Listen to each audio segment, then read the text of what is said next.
There we go. Good afternoon, everybody. Just waiting for some people to enter the lobby.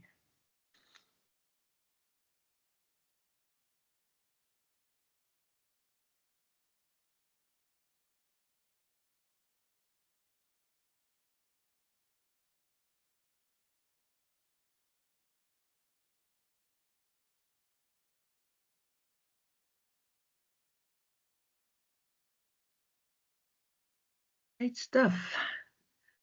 Good afternoon and a warm welcome to some familiar faces and unfamiliar faces. It's great to have you all here today.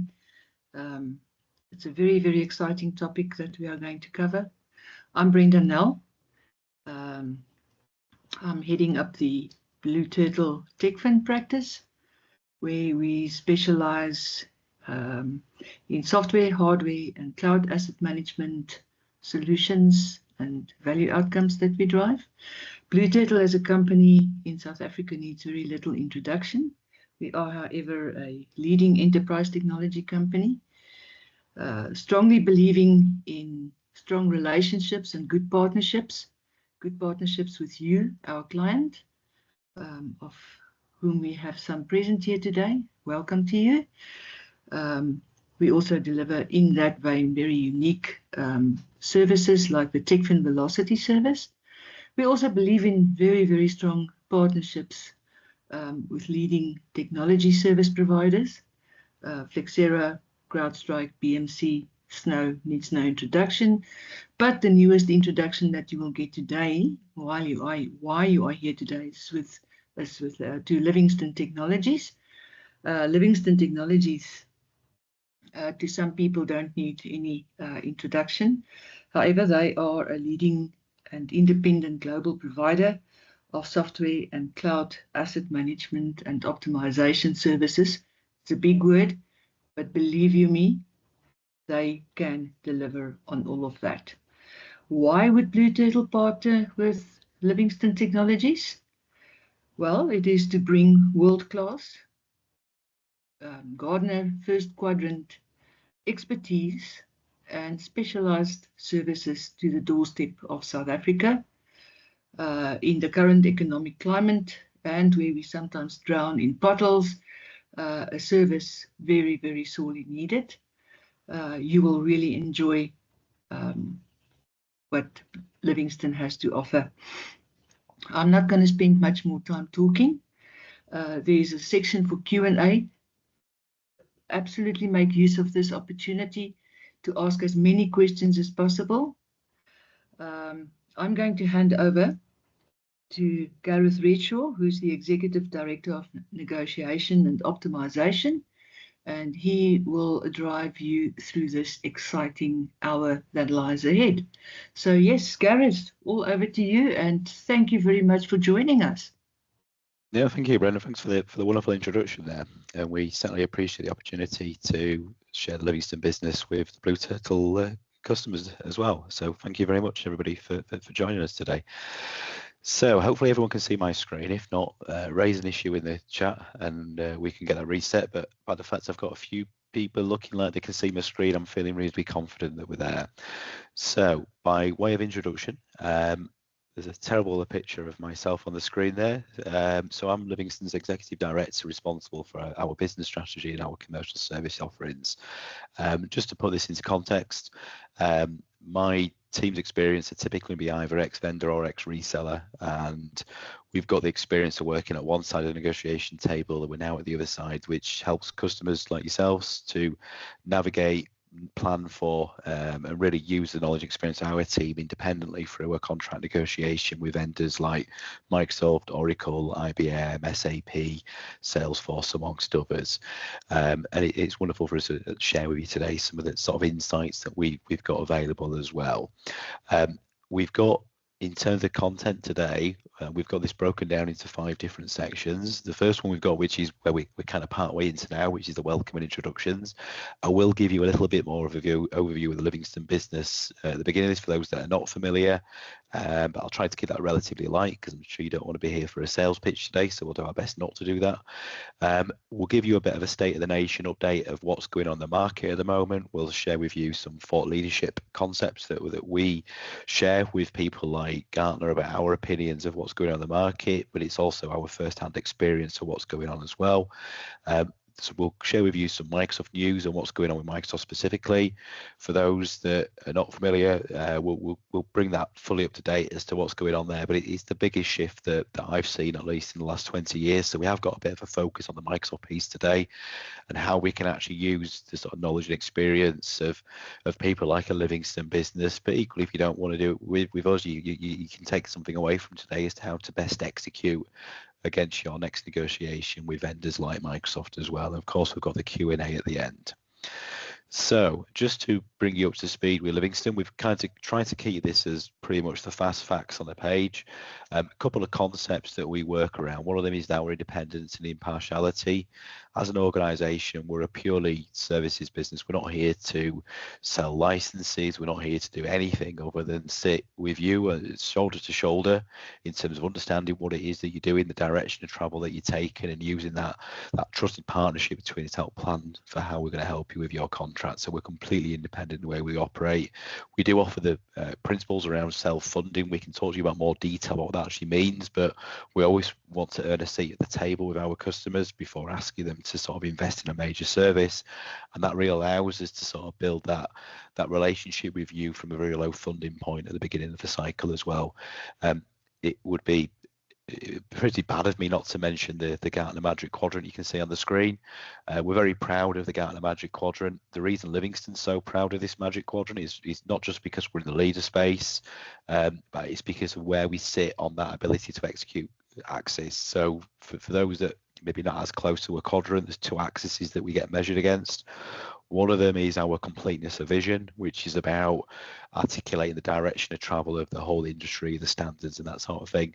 And the other one is ability to execute. So ability to execute is where we've had our processes, and you'll see some of these processes laid out today, reviewed externally by people like Gartner, and they've come back and they've rated the Livingstone methodology and process as the strongest globally in the ability to execute against the way that we say we can execute to our customers. So for us being the leader on the ability to execute axis is incredibly meaningful for our organisation, and hopefully you'll get that across with the way we talk to you today.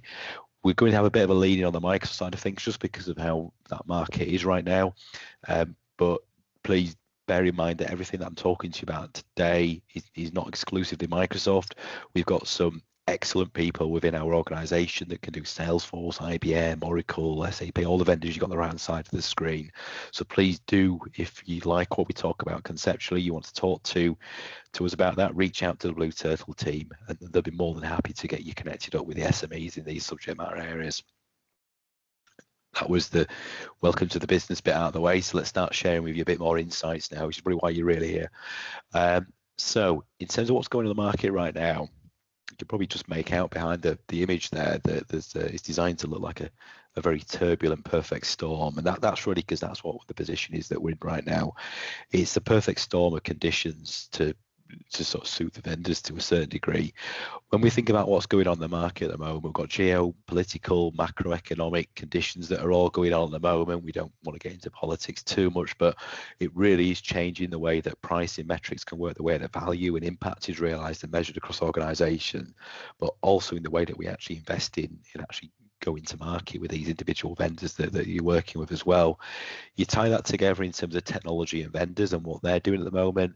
It's an exciting time to be working in the tech sector with the amount of innovation on AI that's going on, the automation opportunities that's available to us, both in reducing costs, but also it creates complexity in terms of management as well. We're seeing that the vendors, because of this radical change in the technology landscape, are both making cuts, but they've also got skills shortages at the same time where the skills demand's changing. And that's often changing the way the vendors actually interoperate with our customers as well. And then you got the last piece, which is the purchasing behavior. This is really forcing a different purchasing behavior from most organizations that we work with, and I wouldn't be surprised if you was the same, which is really coming down to be able to justify any investment on the ability to show ROI, the ability to show impact, the ability to do actually show that there's a return on doing these things. That's why we often see with areas like the tech innovation and AI, it's great that we can do that, and it's great that we can use products like Copilot, Claude, and all the different technologies you can use to reduce the cost of consumption across the estate. But that's only going to be scalable if there's a way of demonstrating there's genuine value and return on that investment as well. So we're seeing a lot of purchasing behaviour shift as well across the market. So that was just to give you a bit of a landscape view broadly. When we start holding a little bit further into the Microsoft specifics now, we're really seeing a big change in the way that Microsoft are engaging the market overall. And we tried to sort of bring that together by saying it really is a new dawn, a new day in the way they're operating. That was a cheesy little bit out of the way there. But what we really want to focus in on more than anything else is what's actually changing to make that position. First and foremost, we've got the change in the way that Microsoft are actually approaching the market, the way they contract. They've got the enterprise agreement, the license discounts that have been removed. So for those of you that were benefiting formally from programmatic pricing, in other words, pre-negotiated rates based on bandings, that's no longer available. So we can explore a little bit more about that. We've got the Microsoft 365 pricing update that's coming in around about a month, just over a month's time. So all your prices are about to go up in around about 6 to 8 weeks globally. So it's always been worth aware of that. And that's not something specific to the price harmonization increases that you'll have seen locally. It's global price increases. You've got the exciting stuff around AI innovation, but it's also changing the way that you negotiate with the new SKUs. And then you've got the stealth costs. And I'll give you at least my opinions about some of the stealth costs that most organizations will overlook when they're taking into account the cost of engaging with a vendor like a Microsoft. So the next few slides that we've got is going to go into more detail about this. So first and foremost, for those not familiar, Microsoft will remove what we call the waterfall discounting tiers. Now, this is where previously you'd have been banded into a level A, B, C, or D, and that programmatic discount would have give you a price advantage before you even start negotiating. That's something that was removed last October. For those of you that have got live contracts at the moment, you won't experience this until you get to your renewal point, but it's something you definitely need to be aware of in terms of your planning. The next piece is where that list price has changed across all buying channels. And what it's doing by default is changing the type of contract that you might look to renew your next contract against. So it's less about the size that you are, and it's more about the strategic alignment that you've got to Microsoft's product sets in the way that they actually engage with you as an organization. So in terms of what you need to do, discounts are certainly harder to get to than they were previously. Microsoft are prioritizing the way they adopt around security, AI, cloud, and you can see that with the E7 component that's been released as well. We'll come back to that in a moment's time. And you've also got to kind of take into account that it's all about commitment now, commitment to grow, commitment to consume, commitment to do certain things. So the focus is not about what we can do and building a partnership over time. It's about committing to doing the things right now. So we mentioned price increases before. So the price increase that are going to come into effect with the 1st of July, you've got on the right hand side of the screen what some of the more specifics are that you'd like to experience. Just be aware that those that are in contracts right now, you will be price protected against those if it's an enterprise agreement until you actually hit the end of that contract. So as much as they come in the 1st of July, you may be able to avoid these price increases for a period of time anyway. But again, just be aware that that's quite a big change that's just been announced as coming. It's some of the biggest price increases we've seen in a couple of years.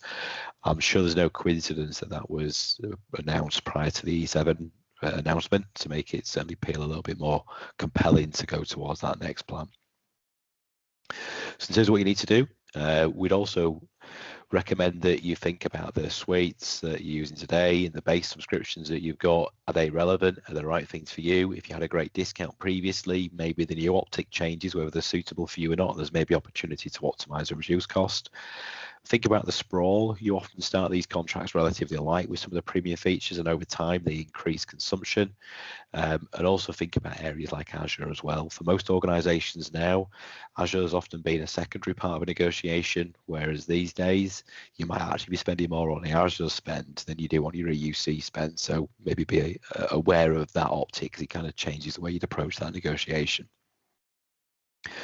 So the next piece is about these price increases. You'll see that when you talk about price increases, there's the global price increases, but there's also what we call harmonization or FX rate changes.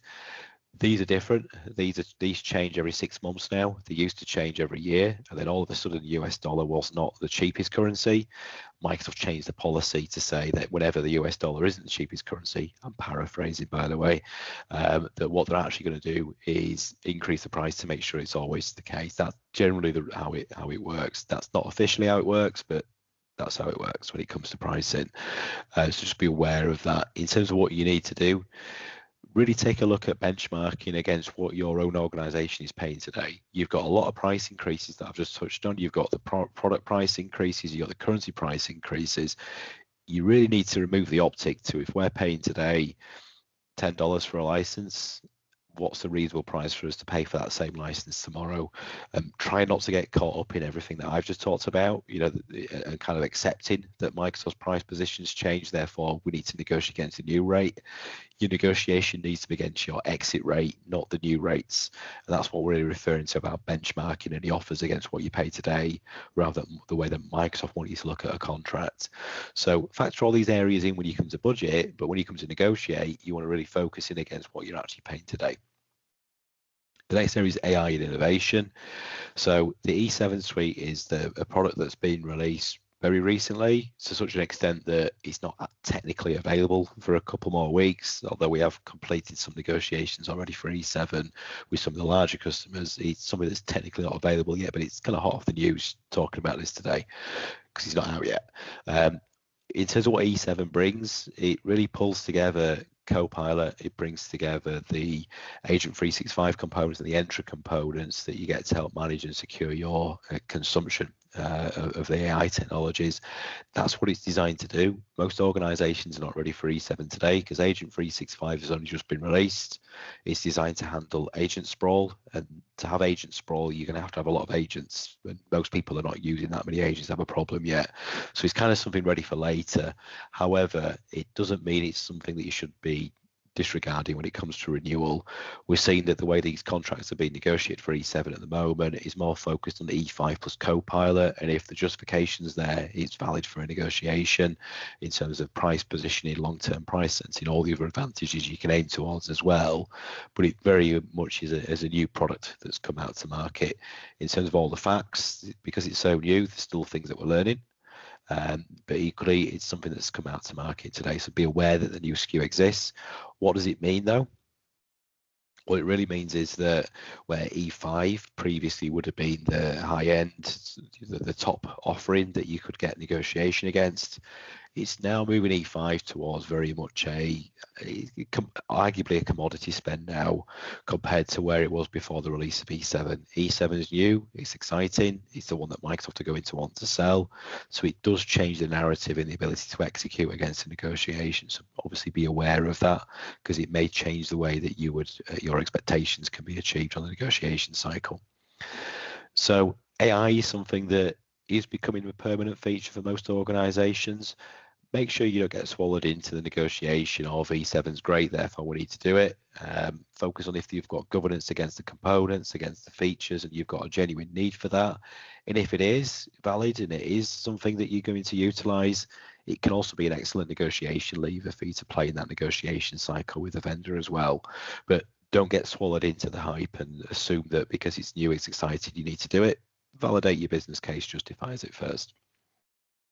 I'm going to just flash this on the screen, so if anyone wants to take a screenshot, you can, because I'm not going to go through everything on the screen in front of you. We just thought it'd be useful for you to take a view, and again, please do take a screenshot if you wish to do so. These are the 3 products that are available to you at the moment. We're just using list pricing. You got E3, which is long been a commodity. Microsoft are almost disregarding that in the way they're talking. That's designed to run the business, keep the lights on, do the basics. You've got E5, which is designed to secure the business, put risk governance against the organization and what it can actually do. You've got the last piece, which is E7.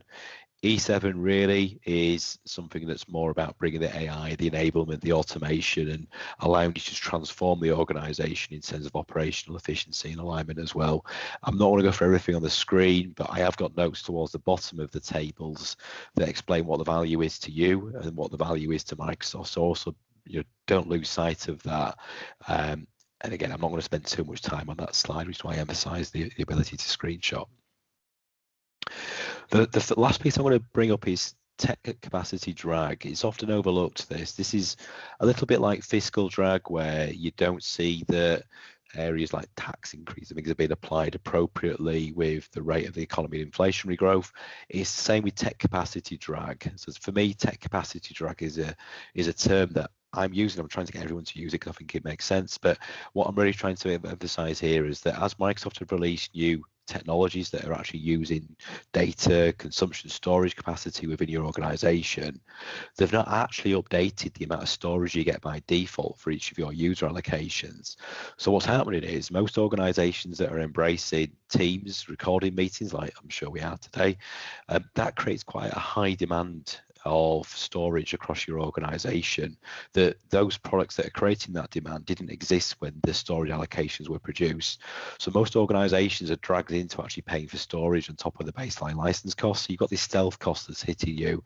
Don't underestimate both the impact of that for your organization today, but also when you're going through a negotiation cycle, to make sure you get price protection and you share with Microsoft your frustration, because it's something that's often overlooked as being relatively low cost, that stealth cost increases over time, and it can really hurt and burn you over that period of time as well. So don't underestimate that.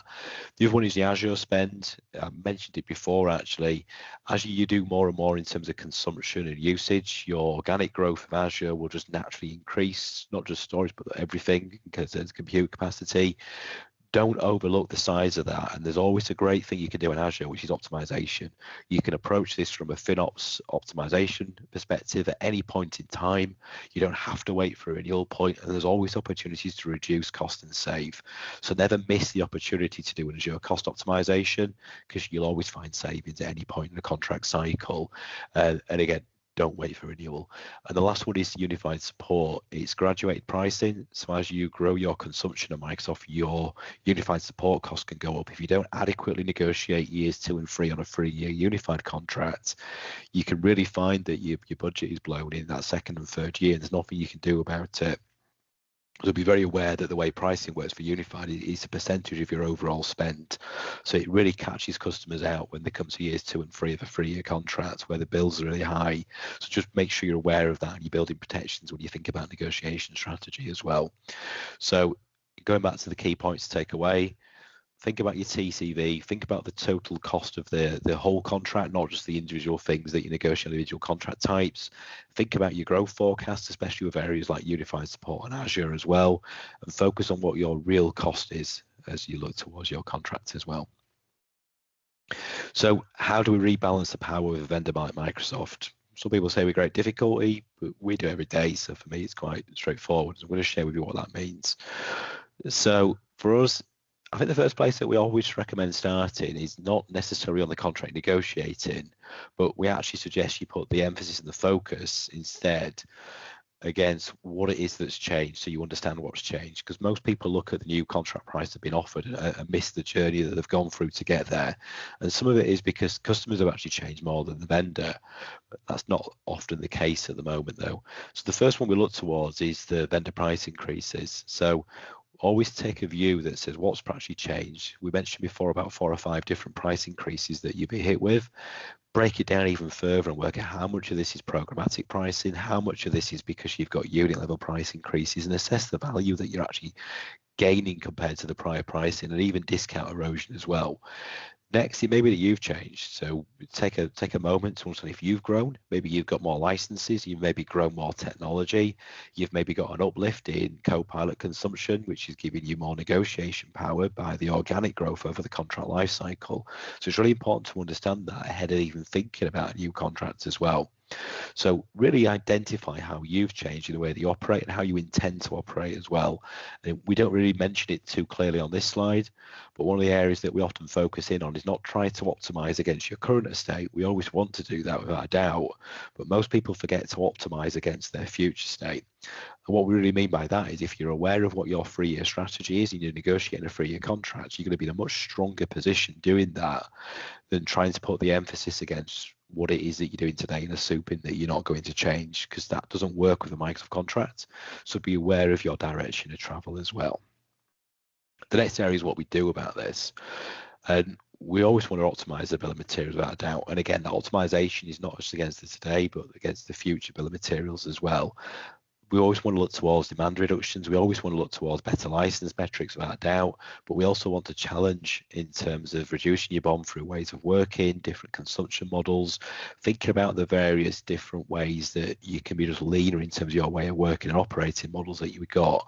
And we'll always recommend thinking about them to either give yourself an optimized BOM or a BATNA bill of materials that can put you in a much stronger negotiation position. So really challenge your own consumption, challenge is there a better way to do this, even if it's going to be difficult to execute and the juice isn't always worth the squeeze.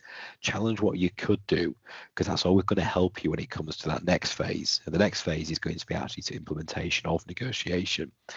And when you go for that negotiation phase, think about what the new spend is. Don't lose sight of what you actually need to execute against. Think about that buying power that you gathered through the 2 previous stages, and make sure that you keep bringing it back to the basics, which is the TCV of this contract worth it compared to what we're actually paying today. And often that's overlooked, but that's fundamentally important without getting swallowed too much into the vendor.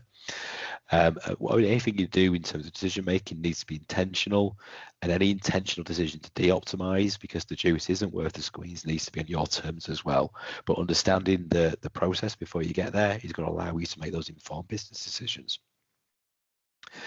So the next slide we show you is bringing this together. So when I just showed you those different stages of the waterfall diagram, here's 3 customers that we've gone through the same cycle with, obviously with our methodology as well. We've got on the left-hand side of the screen, 20,000 user pharmaceutical business. We thought it'd be quite useful to show you somebody of that sort of size, spend range, and what we've done there. I won't mention the name of the organisation because I think it'd be quite familiar if I did, so I'll be very careful not to say the name. But you can see what we did for this organisation is took them through a cycle, understand what's changed from the vendor, understood what the technology set is that they're going to use moving forward, brought that demand down through different challenges, optimisation, ways of working. We managed to implement a 40.5% impact, that's harder to say than it reads, which represented a 21.6 million reduction of their bill of materials. So very happy customer. The customer you've got in the middle was, I quite like this one in particular, not just because of the size that they are, but because of the journey they went on. They'd already got to a place where they was ready to execute. They'd got a contract negotiated where they reduced the bill of materials by about 95 million. That was in euros, the savings they made themselves. They was ready to execute and asked us to validate. That validation exercise managed to reduce the bill of materials by 135 million US dollars worth of cost reduction, 35% above the client's negotiated and optimized bill of materials. So from our perspective, we were obviously very proud of that. On the right hand side, you've got a government department. The reason I always quite like to talk about government is government's always got negotiated contract rates in place already, so there's no discount when we look at a government negotiation. It's all about optimization. It's all about changing the way that we actually count licenses to a more efficient way.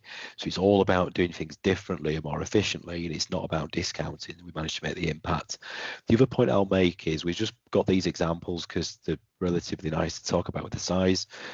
Also be aware that we've got customers that we work with that have only got 1,000 users, and we've still managed to make the percentage impacts that we talk about right now. It's just these are the ones that tend to be the easiest to give you a viewpoint against as well. So we thought it'd be quite useful to show that, and that's the benefit of following that process we just talked through about understanding your buying power, your position, and then executing against negotiation strategy afterwards. So hopefully I've not talked way too fast and all of that was useful and insightful. We thought it'd be sensible to make sure we allocated ample time to make sure we could take any questions from you as well. So I don't know if there's any questions in the chat, but if there is, we can explore.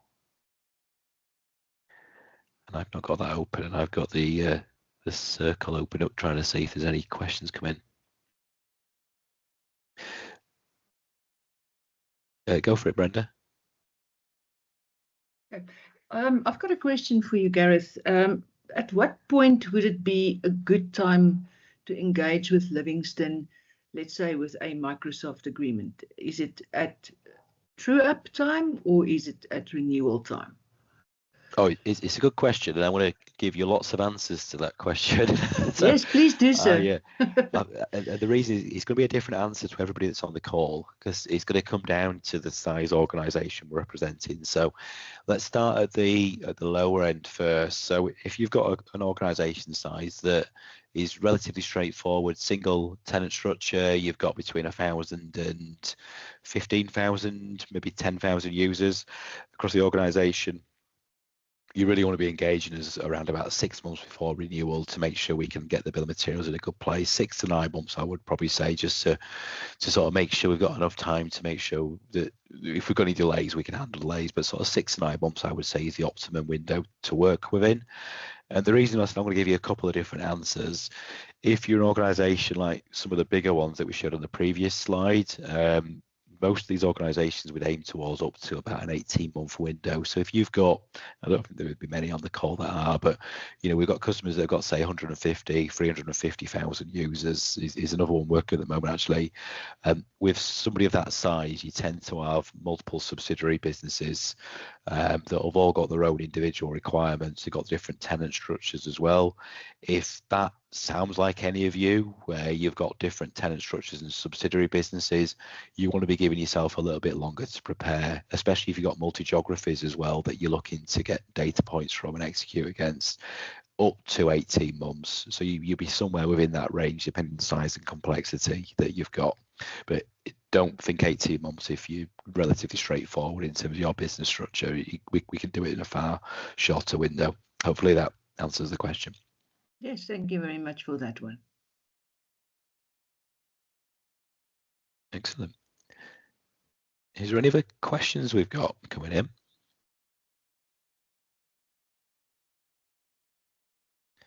If you want to ask me any questions, leave in Microsoft, I'm quite happy to take them, and if I'll answer if I can.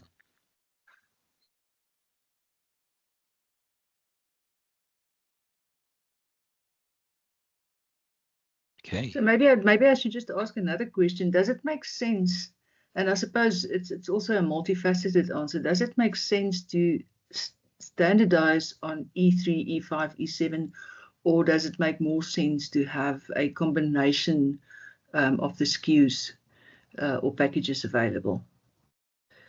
Well, again, I'm going to sit on the fence on that question because that seems to be the place I live at the moment. But what I would say is when it comes to negotiation, it's always better to be able to identify multiple profiles and ways of working styles that you can actually present as a bill of materials in a partner position, because that's going to give you the most buying power you can possibly get. Now, unless you understand your own bill of materials and you understand some of the ways that you can have different ways of working and packages that work for you and you can actually implement against, and your bill of materials is just one E5 across everybody or E3 across everybody, the likelihood is that it would appear that you may be using generic broad line decisions, and you may find you've got less negotiation power. So in terms of actually planning to negotiate, you really want to have lots of different profiles and have a real blend of the different licensing plans. That makes sense to sort of do that from a negotiation perspective. What doesn't make sense is when you come to actually execute and live with a contract. And when you've got a contract that you're going to have to manage, having 30 different profiles and ways of working is not always practical. It may be quite good for somebody like me that's going to help negotiate, but from a contract management perspective, it could be quite difficult. So the reason why I say I'm going to give you yet again a couple of different answers. For negotiation, you want ways of working, have different styles. When it comes to actually implementing and living with a contract, you'll want to have it far simpler and far more scalable within reason, because you're still going to want to have F licenses, you're still going to have some E licenses, but with an element of standardization. And you're also going to have areas like contingent workers as well that you may treat slightly differently if indeed there's a license cost at all. But past that, you probably don't want to think about too many additional profiles in terms of living with a contract. Great stuff. We've got a question there in the Q&A section. I'll read it for you. Sure. In the Microsoft suite, would it make sense to purchase and assign F3 licenses to office administrators to save costs? If you qualify to use an F license, then definitely. But just be aware that for an F license, you've got to meet a number of criteria. The criteria is you need to either have a shared device or what we would call a mobile device. Now, a mobile device is something that's less than 10.9 inches. You don't have to meet both of those criteria. You don't have to be shared and mobile or less than 10.9. It needs to be one or the other for you to qualify. If you qualify to use an F3 license, the cost of doing so is around about a third of the price of the E equivalent. That changes depending on which license we talk about. But if you qualify for it, you absolutely should. Now, if you qualify for it and it doesn't meet your requirements, that's another conversation that gets quite interesting as well, because you should always use your base license as the one that you qualify for. If it's F3, then do it. And then layer on top of that the reasons that don't make an F3 license work from a component perspective. So if the administrators that you've got qualify for F3, but you need a more premium version of Exchange or you need a copy of Office installed locally, one of the optimization steps that we'd always look towards is to capitalize on an F3 license and fill the technology gap in afterwards with individual components. And that can still deliver a savings of, say, in some cases 50% against using an e-license. So I'll give you a very long answer there, but basically if you qualify for an F3, absolutely use an F3 license. Thank you, Gareth. Gareth, another one that we've had come in, how do you think organizations should govern Copilot licenses to avoid paying for seats that have low or no adoption? That's a big one. Yeah, it's a bit of a hot one, that actually. So the first thing that we're trying to do is work out why you're using Copilot in the first place, because when you look at a lot of the marketing around it, it looks like you buy Copilot because you need to use a component of Copilot. So the first step we look towards is why you're using it. If the reason you're using it is only to do transcripts of meetings and meeting notes and nothing else, there may be a reason to say you don't need to pay for Copilot for that Copilot feature. You can buy a different package to allow you to do that. So the first place that we start is that you're actually buying the right products for actually what you're using. So we'd start there. The next piece of advice that we'd often look towards is getting real-time data and insights. You can often get this yourself using some of the Microsoft management tools that are available. They're just not very usable, user-friendly, and that particularly good. They're quite hard to get to. So what we would normally do we have a lot of ongoing management customers, what we do this for, we would connect up to your environment, filter it through our platform. Our platform is coincidentally AI and large language enabled to allow us to search through the data points as well. But then we would often present back to you, well, this is where you've got licenses that are in place, and this is actually where you're not using them, even though you've got them appearing to be deployed. I would advise you to be very careful though with getting that type of data point from a Microsoft system, because the kind of program to look towards, have you ever activated an individual component of Copilot, therefore you need Copilot, so your number can look quite inflated. We always look for which of the components of Copilot have been used, and we try our best to look towards multiple components, and then we look for components that have been used within the last sort of 60 days. And that will give us a leaner view of what you need to pay for. So that's how we would apply governance to a Copilot environment. We try to change the narrative or the metrics to what the vendor would apply, and that allows you to be a lot more lean or efficient in what you actually pay for. So we would do that. And the next piece after that, when we think about governance, is potentially a problem that you're not necessarily needing to fix today, and that's around agent sprawl. So beyond Copilot, you've got Copilot Studio, which would then allow you to deploy agents to do human tasks in some cases. At the moment, you're unlikely to have any major problems there. But Agent 365 has been effectively created so that when there is that problem, it can apply governance to those agents and the agent's problem and bring control back. So if you start getting into that place, that's when you start becoming a candidate for Agent 365, but we're probably talking quite a long way down the line. It's quite cool technology without a doubt to explore and consider, but whether the business demand is going to be there for it yet, not the case for most people. It's probably going to be a little bit further down the line. So hopefully I've answered the question there, although I'll give you multiple answers. No, that's great, Gareth, thanks.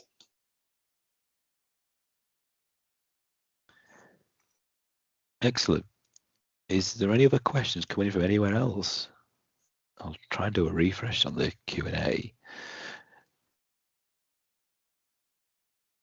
Okay, I think we've got most questions covered.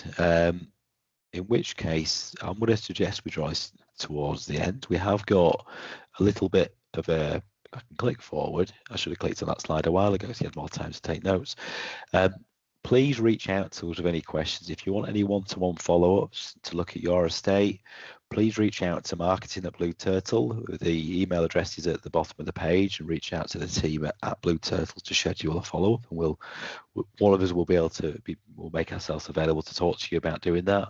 Explore the Livingstone website, take a look around and see the different things that we can do to help. But definitely get in touch if you'd like us to explore, especially the things that we talked about today, but also that self-funding journey that we talked about to sort of make sure that we're always delivering value throughout that process. With that in mind, I'll pass you back to Brenda, just in case there's anything else I've missed that I should have covered. Gareth, no, thank you. I think you've given us some really good food for thought. Really appreciate it. Thank you very much to Team Livingstone. There's a lot of hard work that went into this. Much appreciated. And guys, reach out to us. Our beautiful Callista will make sure that your inquiry gets to the right places. And Callista, thank you for everything that you've done for us on this, making this webinar possible. Yeah, so a great thank you to everybody, and have a really, really fabulous afternoon. Happy Samming. Reach out and let's be heroes and save a lot of money for our companies. That's what we are here for. And yeah, thank you. Thank you, everybody. Enjoy the week. Okay. Awesome.